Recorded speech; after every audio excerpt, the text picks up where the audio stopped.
اللہ اکبر اللہ اکبر۔ عزیز ہم وطنوں، السلام علیکم۔ ہمارا آج کا ٹاپک ہے روزہ اور صبر کا باہمی تعلق۔ آپ کو یاد ہوگا گزشتہ سٹنگ کے اندر ہمارا ٹاپک تھا روزہ اور تقویٰ کا باہمی تعلق۔ اس کے فوراً بعد اس موضوع کو لانے میں حکمت یہ ہے کہ تقویٰ اور صبر کا آپس میں بھی بڑا گہرا تعلق ہے۔ اللہ تعالیٰ نے صبر اور تقویٰ کی صورت میں دو ہتھیار ہمیں ایسے دیے ہیں کہ جن کے ذریعے سے ہم زندگی کی جملہ مشکلات اور مصائب کو فیس کر سکتے ہیں۔ اگر آپ اپنے ایک ہاتھ میں تقویٰ کو تھام لیتے ہیں اور دوسرے ہاتھ میں صبر کو تھام لیتے ہیں تو ہر قسم کی ناخوشگوار صورتحال میں سے آپ سرخرو ہو کر نکل سکتے ہیں۔ حضرت یوسف علیہ السلام کے قصہ کو قرآن نے بہترین قصہ قرار دیا ہے، اور اس پورے قصہ کو سنانے کے بعد اس کا خلاصہ جو ایک جملے کے اندر بیان کیا گیا ہے وہ یہ ہے، اِنَّهُ مَن يَتَّقِ وَيَصْبِرْ فَإِنَّ اللَّهَ لَا يُضِيعُ أَجْرَ الْمُحْسِنِينَ کہ بے شک جو لوگ صبر اور تقویٰ کو اختیار کرتے ہیں تو اللہ تعالیٰ ایسے نیک لوگوں کا اجر ضائع نہیں کرتا۔ اسی طرح قرآن مجید کے اندر ایک اور جگہ پر ان دونوں کی طرف اشارہ کرتے ہوئے بتایا گیا کہ وَإِن تَصْبِرُوا وَتَتَّقُوا لَا يَضُرُّكُمْ كَيْدُهُمْ شَيْئًا اے لوگو، اگر تم صبر اور تقویٰ کو مضبوطی سے تھام لو تو کسی سازش کرنے والے کی سازش تمہیں نقصان نہیں پہنچا سکے۔ تقویٰ اور صبر یہ دونوں چیزیں ایسی ہیں جو روزہ کے ذریعے سے جنریٹ ہوتی ہیں، یعنی روزہ ان دونوں خوبیوں کو انسان کے اندر ڈیولپ کرنے میں بڑا اہم کردار ادا کرتا ہے۔ تقویٰ کے حوالے سے گفتگو ہماری پچھلی سٹنگ میں ہو چکی، آج ہم صبر پر گفتگو کرنے جا رہے ہیں کہ صبر کی اہمیت کیا ہے اور صبر اور تقویٰ کا روزہ کا باہمی تعلق کیا ہے۔ اسلام کی انتہائی بنیادی اور اہم تعلیمات میں سے ایک صبر ہے۔ قرآن مجید اور حدیث مبارکہ کے اندر جا بجا صبر کی تلقین کی گئی ہے اور اس کے فضائل کو بیان کیا گیا ہے۔ اب صبر کسے کہتے ہیں؟ حبس النفس علی ما تکرہ، ہر وہ بات جو نفس کے اوپر شاق گزر رہی ہو، طبیعت پر ناگوار گزر رہی ہو اور اس کے حوالے سے دل اور دماغ کے اندر جذبات پیدا ہو رہے ہوں، ایسے موقع پر اپنے آپ کو تھام لینا اور مائنس جذبات کا شکار ہونے سے اپنے آپ کو بچا لینا، اور شریعت اور عقل کے نزدیک جو پسندیدہ روش ہے اس روش پر قائم رہنا، اس کو صبر کہتے ہیں۔ پھر اس صبر کی آگے تین مین اقسام بیان کی گئی۔ ایک ہے الصبر علی الطاعۃ، دوسری ہے الصبر عن المعصیہ، اور تیسری ہے الصبر فی المصیبہ۔ تو یہ تین مین اقسام ہیں۔ پہلی قسم میں نے بتایا الصبر علی الطاعۃ، اس کا مطلب یہ ہے کہ جن کاموں کو کرنے کا شریعت نے حکم دیا ہے ان پر مضبوطی کے ساتھ کاربند رہنا، مثلا نماز، روزہ، حج، زکوٰۃ، سچ بولنا، وعدہ کی پابندی کرنا، یہ سارے کام وہ ہیں جو شریعت کے اندر پسندیدہ ہے اور ان کے کرنے کا حکم دیا گیا ہے۔ تو ان کے اوپر کاربند رہنا، جب بھی انسان کسی نیک اعمال کے اوپر عمل پیرا ہونا شروع ہوتا ہے تو طبیعت کے اندر ایک طرح کی بغاوت سی پیدا ہوتی ہے۔ آپ نے دیکھا ہوگا کئی مرتبہ لوگ ارادہ کرتے ہیں کہ آج کے بعد باقاعدگی سے نماز پڑھنی ہے، اس کے بعد کیا ہوتا ہے، 2-4 دن پڑھتے ہیں اور پھر طبیعت کے اندر ایک بغاوت والے جذبات آتے ہیں، اور چونکہ اندر صبر کا ملکہ نہیں ہوتا ہے تو لہٰذا وہ 2-4 دن پڑھنے کے بعد چھوڑ دیتے ہیں۔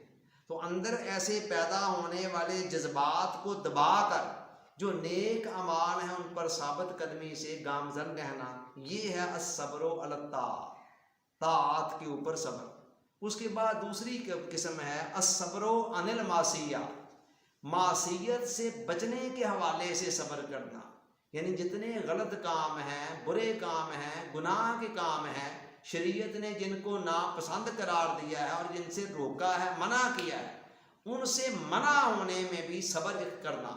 ہوتا کیا ہے کہ جب اندر تقاضا پیدا ہوتا ہے کسی گناہ کا، غیبت کا، چغلی کا، جھوٹ کا، وعدہ خلافی کا، یا کوئی اور کسی گناہ کا تقاضا پیدا ہوتا ہے، تو انسان کے اندر جب صبر کا مادہ نہیں ہوتا ہے تو وہ اس تقاضے کے ہاتھوں مجبور ہو کر اس گناہ کا ارتکاب کر لیتا ہے۔ تو صبر کی دوسری قسم یہ ہے کہ انسان کے اندر اتنی ضبط ہو کہ وہ ایسے گناہ کے تقاضوں کو اپنے اندر ہی دبا کر ان کے ارتکاب سے باز رہے۔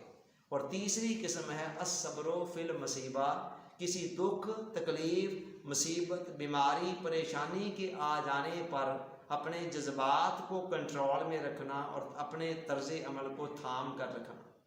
یہ دنیا اللہ نے امتحان کا بنائی ہے، تو یہاں جب تک ہمیں رہنا ہے مشکلات، تکالیف اور مصیبتیں آتی رہنے۔ قرآن نے کہا وَلَنَبْلُوَنَّكُمْ بِشَيْءٍ مِّنَ الْخَوْفِ وَالْجُوعِ وَنَقْصٍ مِّنَ الْأَمْوَالِ وَالْأَنفُسِ وَالثَّمَرَاتِ، ہم بے شک تمہیں ضرور تمہیں آزماتے رہیں گے، کبھی خوف کے حالات میں، کبھی بھوک کے حالات میں، کبھی تمہارے مالوں میں کمی کر کے، کبھی تمہاری جانوں کا نقصان کر کے، اور کبھی پھلوں کا نقصان کر کے۔ تو یہ مختلف قسم کی آزمائشوں کا ذکر کرنے کے بعد قرآن نے کہا کہ وَبَشِّرِ الصَّابِرِينَ، اے میرے حبیب بشارت دے دو صبر کرنے والوں۔ تو صبر کرنے والوں کو یہ خوشخبری کیوں دی جا رہی ہے کہ جب مصائب ان کے اوپر آتے ہیں اور اس کے نتیجے میں وہ صبر کرتے ہیں، تو یہ صبر کرنا انہیں اللہ کے مزید قریب کر دیتا ہے اور اللہ کی بارگاہ میں انعامات کا مستحق بنا دیتا ہے۔ بقول حضرت واصف علی واصف رحمۃ اللہ علیہ کہ خوشی ہو یا غم، دونوں ہی اللہ والوں کو اللہ کے مزید قریب کر دیتے ہیں۔ اب آپ غور کریں کہ جس انسان کے اندر صبر کا مادہ نہیں ہوگا، اس کے لیے شریعت کی راہ پر چند قدم کے لیے بھی چلنا مشکل ہو جائے گا۔ وجہ یہ ہے کہ جہاں کوئی رکاوٹ آئے گی، کوئی مجبوری آئے گی، کوئی دشواری آئے گی، تو وہ یا تو اپنے اندر کے جذبات کے ہاتھوں مجبور ہو جائے گا، یا باہر سوسائٹی کے دباؤ کے ہاتھوں مجبور ہو کر راہ راست سے ہٹ جائے گا۔ اسی لیے حضرت علی رضی اللہ تعالیٰ عنہ نے فرمایا کہ صبر کا ایمان کے ساتھ وہی تعلق ہے جو جسم کا سر کے ساتھ تعلق ہے، یعنی سر کے بغیر جس طرح جسم کی کوئی ویلیو نہیں ہے، اسی طرح صبر کے بغیر ایمان کی بھی کوئی قدر و قیمت نہیں۔ تو صبر کی اس اہمیت کو جان لینے کے بعد اب یہ دیکھیں کہ روزہ صبر کو پیدا کس طرح کرتا ہے اور روزے کا صبر کے ساتھ تعلق کیا ہے۔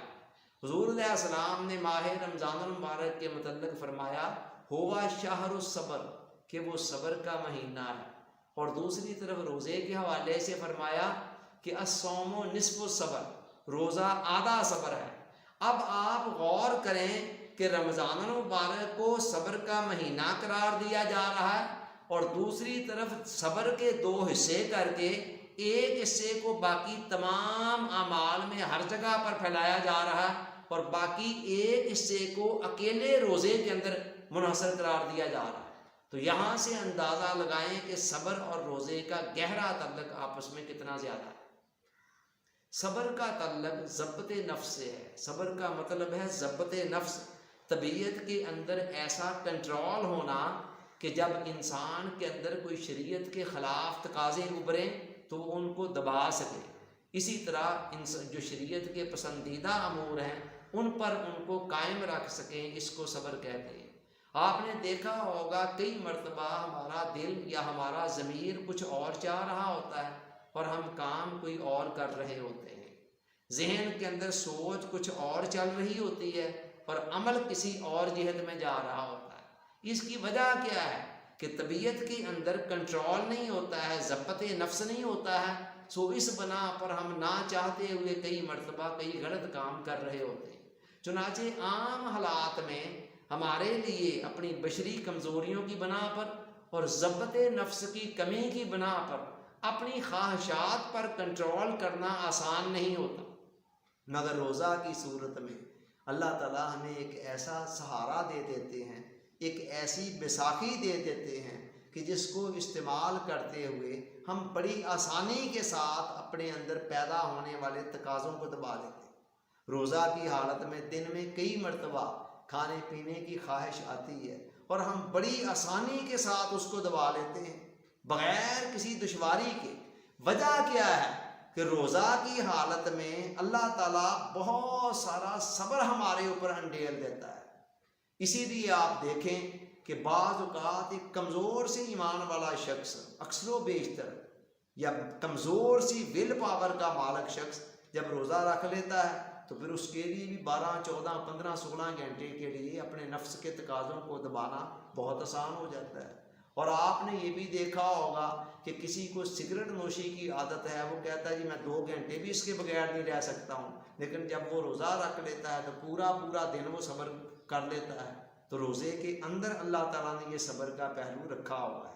اس تعلق کو آپ ایک اور اینگل سے بھی سمجھ سکتے ہیں کہ قرآن مجید میں اللہ نے فرمایا انما یوفی الصابرون اجرہم بغیر حساب، کہ صبر کرنے والوں کو جو ہم اجر دیتے ہیں تو بغیر حساب کے دیتے ہیں۔ باقی سارے نیک اعمال کے لیے ہم نے کچھ پیمانے مقرر کر رکھے ہیں، مگر صبر والوں کے لیے ہم سارے پیمانے توڑ دیتے ہیں اور ان کو بغیر حساب کے اجر دیتے ہیں۔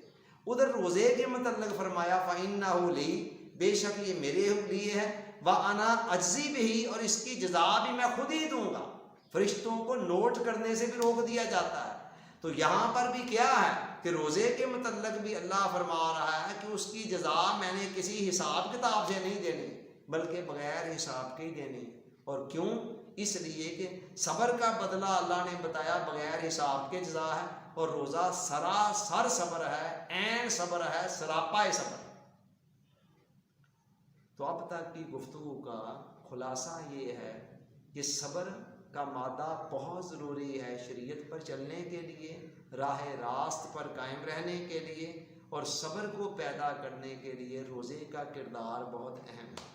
حرف آخر کے طور پر جو بات کہنی چاہتا ہوں وہ یہ ہے کہ روزہ اور دیگر عبادات سے جو ثمرات ہیں نا وہ اس وقت ملتے ہیں جب ان عبادات کو ہم شعوری طور پر بجا لائیں۔ جب ان عبادات کو بجا لاتے وقت ان سے حاصل ہونے والے مقاصد بھی ہمارے ذہن میں ہوں گے۔ آج ہمارا المیہ یہ ہے کہ ہماری عبادتیں بھی عادتیں بن کر رہ گئی ہیں اور ان کے اندر سے مقصدیت غائب ہو چکی ہے۔ ہمارا جسم اور جسم کے اعضاء کسی اچھے عمل کے اندر شامل ہوتے ہیں، لیکن ہمارے دل کی دھڑکنیں اس عمل کے اندر شامل نہیں ہوتی، ہمارا باطنی وجود اس کے اندر شامل نہیں ہوتا۔ نتیجہ یہ نکلتا ہے کہ ہم اس کے مطلوبہ ثمرات کو حاصل نہیں کر پاتے۔ جہاں ہم نے کسی عمل کو بجا لانے میں، روزہ رکھنے میں، نماز پڑھنے میں اتنی زیادہ مشقت کرنی ہوتی ہے، محنت کرنی ہوتی ہے، وقت صرف کرنا ہوتا ہے، وہاں اگر ساتھ تھوڑی سی توجہ سے اپنے باطنی وجود کو بھی اس میں شامل کر لیں اور شعوری توجہ کو شامل کر دیں تو اس کے اثرات کئی گنا زیادہ بڑھ سکتے ہیں۔ اللہ تعالی ہم سب کو یہ باتیں یاد رکھنے، عمل پیرا ہونے کی توفیق عطا فرمائے، آمین۔ آپ کا بہت بہت شکریہ۔